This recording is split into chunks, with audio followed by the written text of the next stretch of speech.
গাছে বসবাস বিশেষ প্রক্রিয়া সুগার এবং সেই সুগার থেকে কাপড় তৈরি ঠিক আছে তোমরা বড় বড়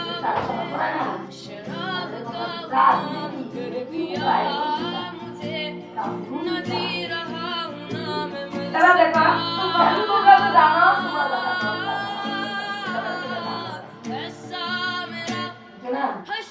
এবার আসো জমি দিয়া তার পূর্বপুরুষদের জমি চাষ এবার তার দিলে জনি লেখাপড়া শিখে ঢাকায়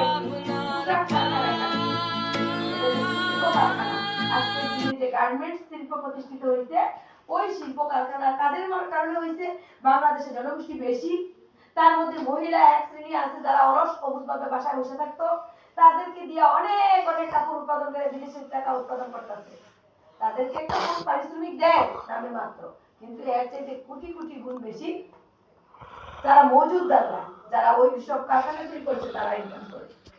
ঠিক আছে এই লোকজনকে খাটায় এত বা লোকজন একটা পার্সেন্টেজ যে পায় তাদের ফ্যামিলি যাতে চলতে পারে পুরুষ মহিলা সমান অধিকার দিয়ে সমানভাবে কাজ করে সংসারটা সুন্দর চালাইতে পারে এটাই বলছে রোহিঙ্গাটা পূর্বপুরুষের জমি চাষ করে জীবিকা নির্বাহ করে তার ছেলে জনি লেখাপড়া শিখে ঢাকায় একটি পোশাক কারখানায় কাজ করে এখন রোহিঙ্গিয়ার নাতি ফয়সাল সফটওয়্যার কোম্পানি পরিচালনা করে পোশাক কারখানার সাথে আবার সফটওয়্যার কারখানাও আসছে এবার আসো সমাজ কাকে বলে মিলেমিশে থাকা একতা পরিবেশকে সমাজ বলে সভ্যতা কৃষির অবদান এবার জানো কৃষি কি পানি ছাড়া হইব পানি ছাড়া কৃষি হইতো না এই জন্য সভ্যতাগুলি কোথায় গড়ে উঠছিল নদীর তীরে আর সেই নদীর পানিকে কাজে লাগিয়ে কি করছিল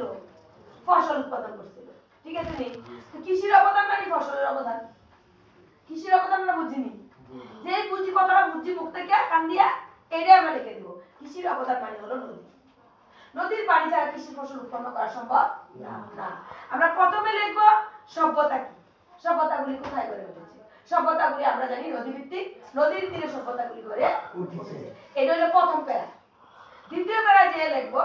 সভ্যতা নদী ছাড়া আমাদের দেশ বাঁচানো সম্ভব না আর সভ্যতাগুলি গড়ে উঠেছিল নদীর তীরে আর সেই নদীর পানিকে কাজে লাগিয়ে আমরা কি করছি কৃষি ফসল উৎপন্ন করছি আর তাই বলা হয়েছে কৃষির অবদান রেখেছে নদী